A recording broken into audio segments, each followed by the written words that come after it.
Greetings, salutations, and welcome to Sportslook, the sports television program for the high plains of West Texas and eastern Mexico.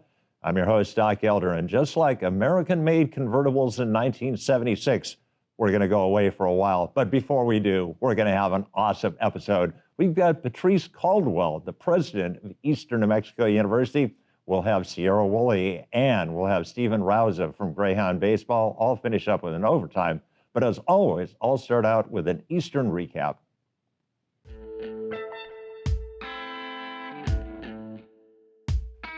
Greyhound Rodeo had their last performance last weekend at Tarleton State, and for the season, Madeline Shower ended up 5th in the region in go time.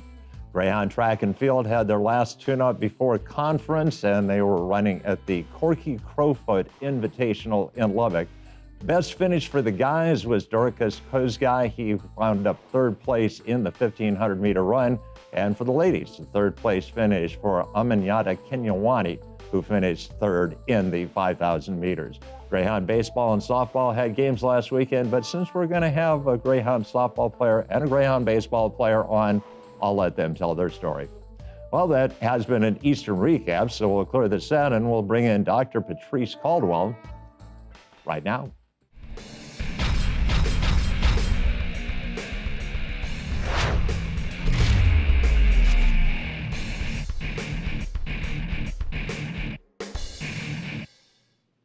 Welcome back to Sportslook, and we bring back to Sportslook, perhaps for the last time in her current position as the president of Eastern New Mexico University, Dr. Patrice Caldwell. And Dr. Caldwell, welcome back to Sportslook. Thank you.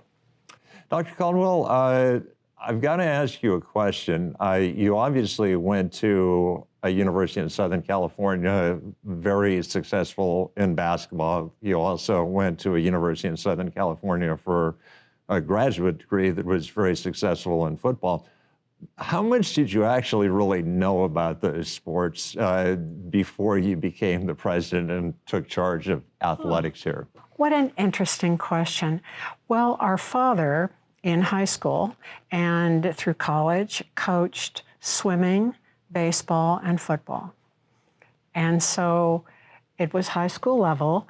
But as a result, we spoke football from a very early age, and he enjoyed baseball, though never really played it, just coached it. And then he loved coaching swimming because, of course, in Southern California, as you know, everyone swims.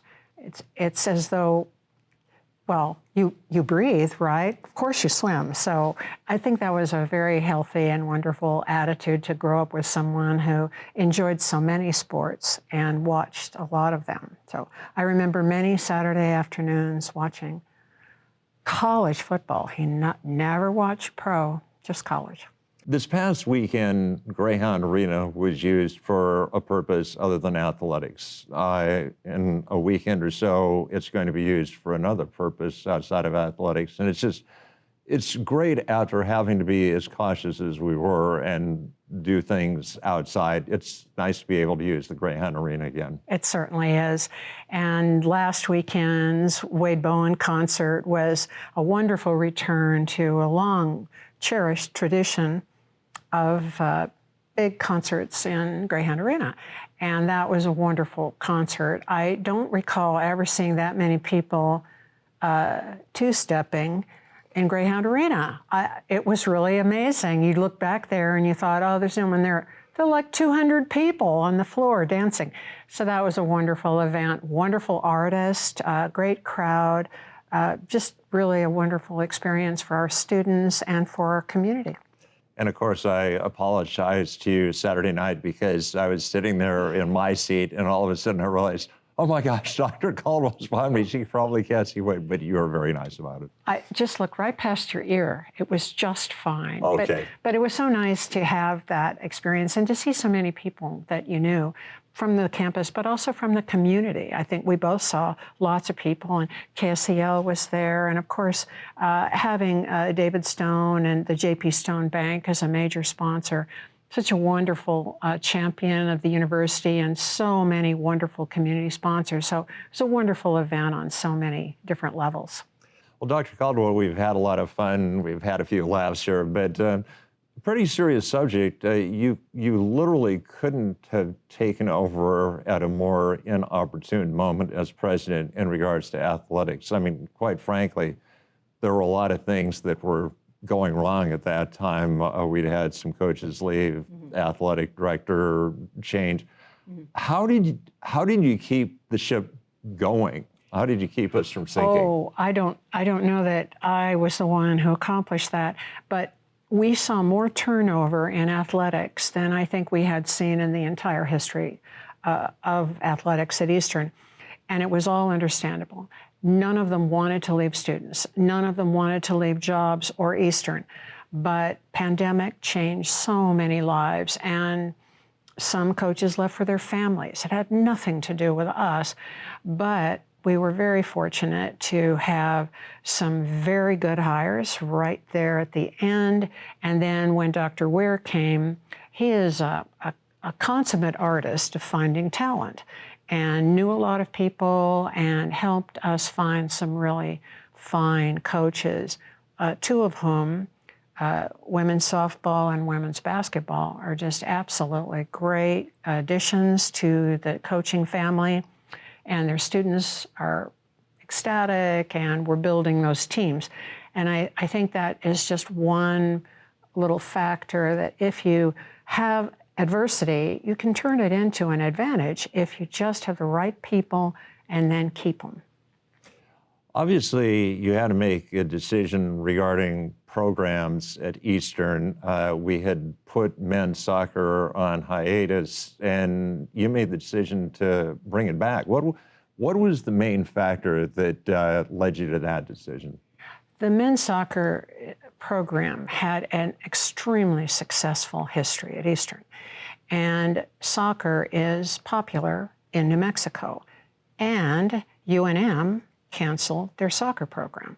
So we were already, I'm not the only one, but athletics and we were both looking at ways to bring soccer back. We'd lost our soccer, some of our soccer players, 17 of them exactly, who couldn't come back during the pandemic. They went home to Venezuela, Germany, and they couldn't get back. They couldn't get visas. So we did not lose them because we wanted to lose them. We lost them because they couldn't come back. The opportunity presented itself to restart that program. Dr. Weir found a wonderful coach for us from Oklahoma Panhandle. First-time head coach there, winning season. He agreed to come. So everything fell into place, and I think that tradition can be started over again with our new coach. Another thing that's obviously happened under your tutelage is that the Lone Star Conference lost a member, but it picked up 3 new members for football in the Pacific Northwest. And what was that process like?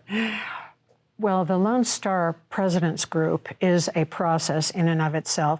Very, very diverse people with very strong personalities, one of them at West Texas. And many, well, several of them women. And everyone was very, very committed to filling out the roster so that football could compete. So losing a team was tough on everyone because we all had relationships with all of the teams in Lone Star. We know them, our students know their students. We have traditions, we have little sidebar rivalries. But the Pacific Northwest was ready and willing. So we are going to have to find creative ways to finance travel to the Pacific Northwest, but so will they. They're good teams, they're a good match, size-wise and talent-wise. They're a good match for Lone Star, especially in football. I don't know about other sports, but in football, they're a good match. So I think it was a good move. I think Lone Star is always looking for talent, and that's why it's the Lone Star. It's the toughest, I would say, the toughest conference in Division II, and I think most people would agree. They're quality, series of quality programs and leaders, and I think we made a good decision, although I think we'll have to stretch a little bit to make those travel plans, but I think our students will be fine playing those teams. Obviously, a lot has happened during your presidency in terms of athletics. If you had to point to one thing, and this may be really tough, it may be a sport, it may be a particular game, but if you had to look back and say, that was Eastern at its finest from your perspective, what's the takeaway moment from your presidency regarding athletics? I think it was a meeting that I had with the coaches and staff of athletics when we made the decision that we would not be able to compete based on COVID restrictions. It was in Greyhound Arena, and they were all sitting up there in the stands, and I said, I know this is breaking your heart, and no one has worked harder than all of you to get students through this pandemic, and I know it will break their hearts not to be able to compete. We just can't do it safely. And they all nodded. And then they all came down afterward and said, no, we understand. We understand. We will make this work. We will work with our students. Online or video, whatever it takes, we will do it. And I think that was our turning point, because I realized without the coaches, this will not work. And they brought the students along, and we got through it. And I think that was a significant moment. And if there is one thing you wish for the future, one thing that you were not able, and it's not like you're leaving tomorrow or anything like that. You're the president until we find your successor. But if there's one thing kind of moving forward you'd like to see Eastern athletics have or accomplish, what would you like? The way our student athletes came out of the pandemic was really extraordinary. They interacted with fans in ways that I've never seen them. They supported other teams, went to their games in ways that I know they did consciously and intentionally. And to see that continue, I think that would be a wonderful goal for athletics. It's not about winning, it's about how you play. And you play for each other. That's why they play. They don't really play for us. They play for each other. And I love that. That's what they should be doing. That's when they have fun. That would be my hope. Well, Dr. Caldwell, seriously, thank you so much for the inspired leadership that you've given us. A big reason why we have managed to move forward is through your inspired guidance and vision. So sincerely, thank you so much. Thank you. And to all who helped and said, I will help, I'm behind you. I appreciate all of them and your support as well. Well, that is going to wrap up our first interview segment, so we'll clear this out and we'll bring in two student athletes right now.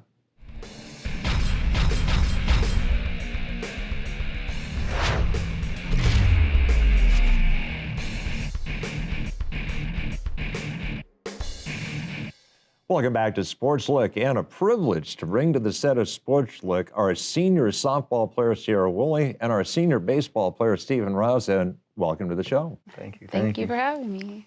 Well, Sierra, we'll start out with you. Where are you from, and what was the process that got you to play softball at Eastern? I'm originally from Houston, Texas. I played for the head coaches now of the softball program in junior college at Clarendon College. After Clarendon, I went to Jarvis Christian College and got my bachelor's. And I thought I was done with softball, but then my coaches called me and asked if I wanted to play my COVID year and receive my master's. So that's what we did. And I applied at the school. I did my letter of recommendation, and then they told me I got into the program. So then I came to Port Alice.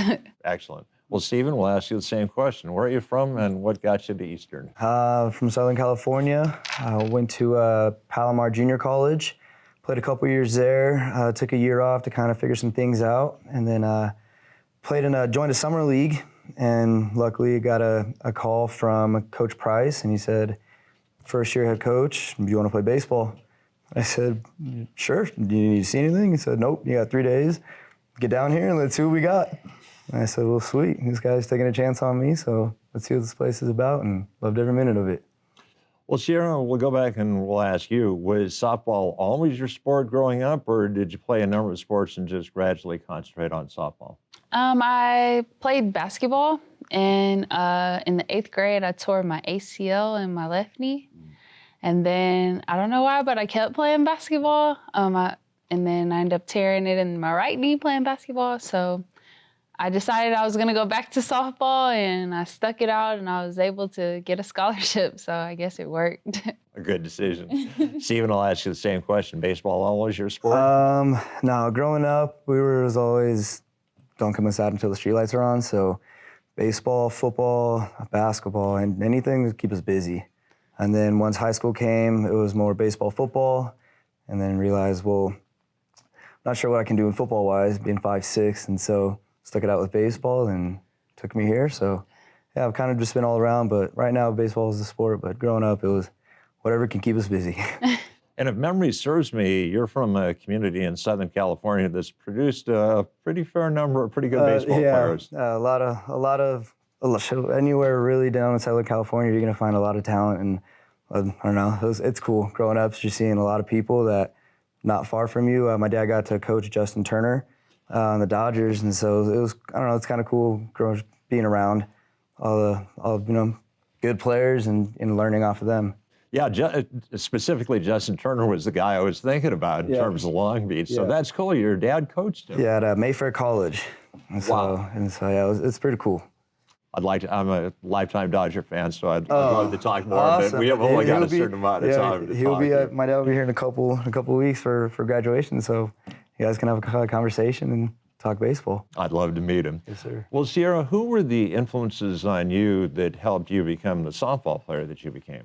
To be honest, I saw my older sister come home with a jersey, and I was like, I want a jersey. And my mom was like, well, you have to play softball or you have to play a sport.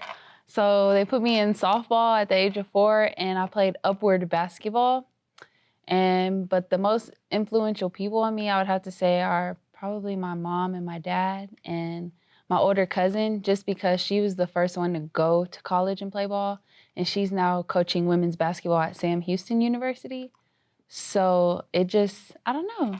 I like to follow in her footsteps, and she's kind of like my role model and someone I want to be like. Excellent.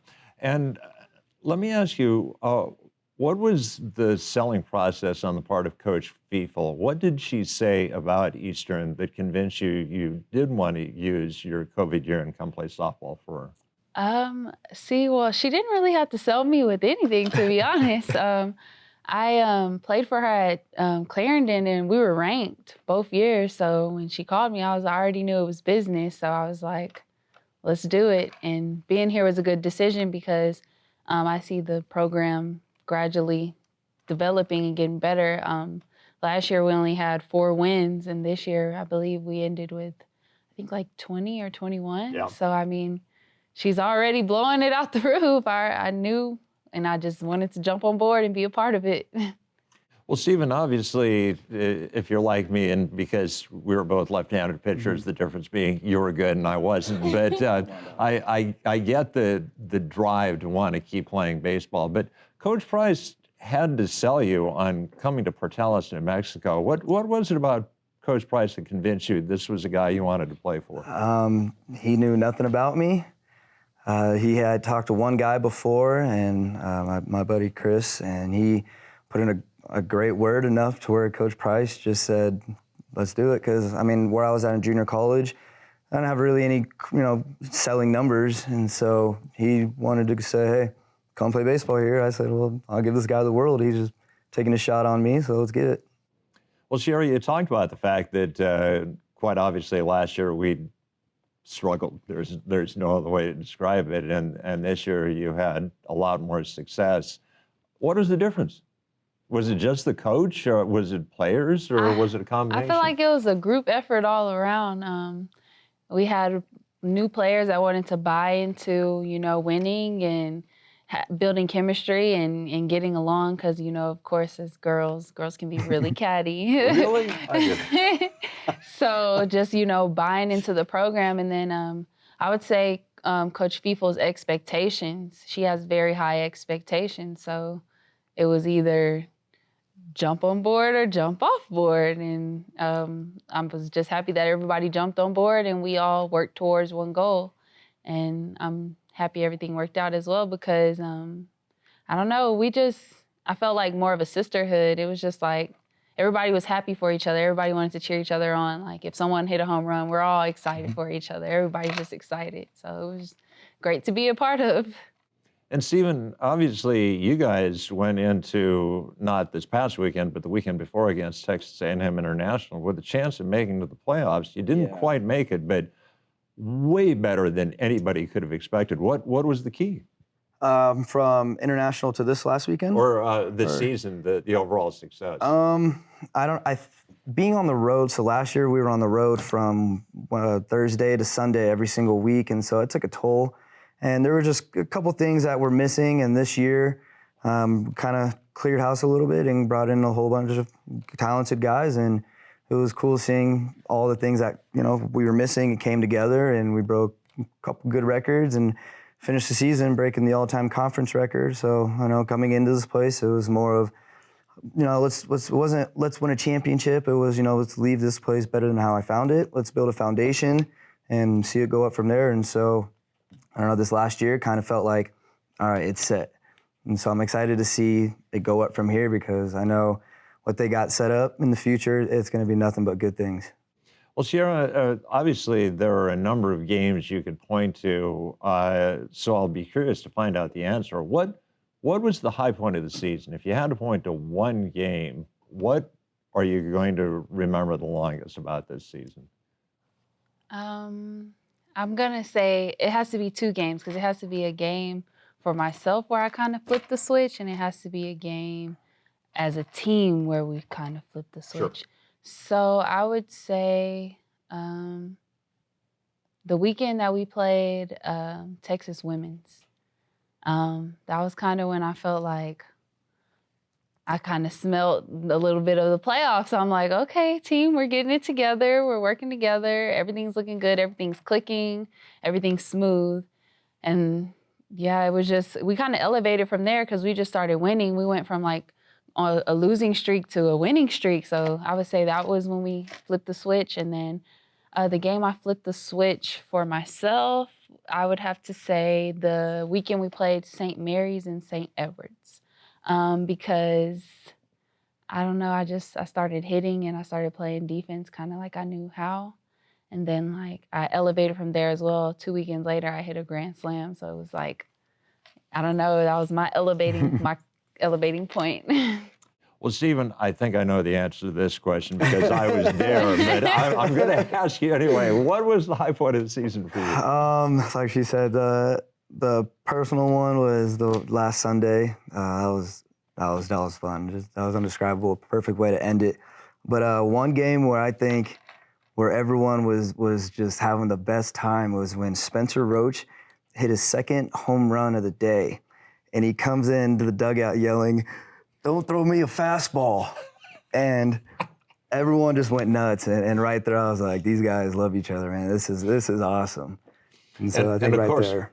If people don't know, and I assume that most people follow Eastern enough to know this, but you were the winning pitcher in the last game of the season. That was my first career win too. Absolutely, yes, sir. That was again, couldn't have gone out in a better way. Got the ball saved, and I don't know, can't thank this place enough. Well, Sierra, you're obviously a student athlete. What are your plans for the future? What are you going to use your degree to help you accomplish? I really would like to be like an athletic director or a personal trainer. That's what I'm going to use for my master's. But since being here, I was blessed to get a part-time job at physical therapy care right there in Clovis. And I think they have a facility here in Portales too. It's not as big though.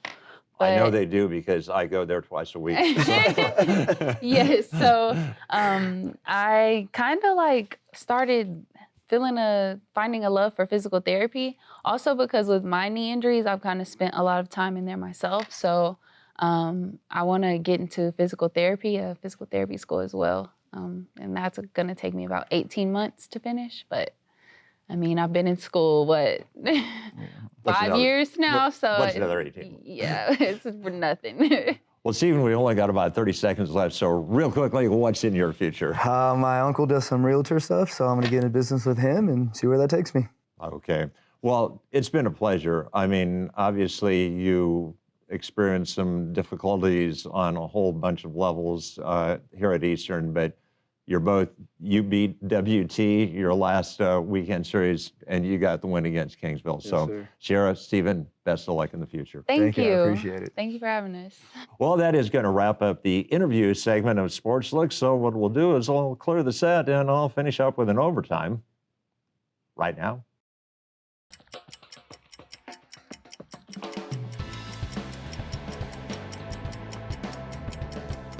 "42 years ago this week, one of my favorite movies hit the theaters. It was The Empire Strikes Back.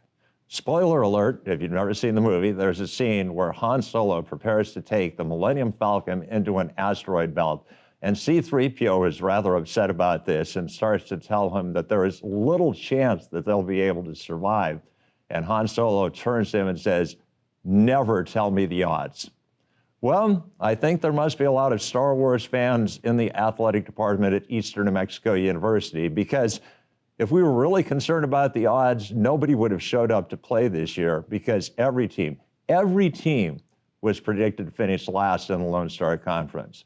And guess what? Nobody finished last in the Lone Star Conference. As a matter of fact, we had 2 teams that qualified for the Lone Star Conference postseason. So I will say to athletics, may the force be with you. And if we'd been broadcasting yesterday, I would have said, may the 4th be with you. I amuse myself sometimes. But on that happy note, that will wrap up an overtime, and that will wrap up an entire year of Sportslook. Had a lot of fun all year long, had a lot of fun tonight. I'd like to thank Patrice Caldwell, Stephen Rouse, and Sierra Woolley for being my guests.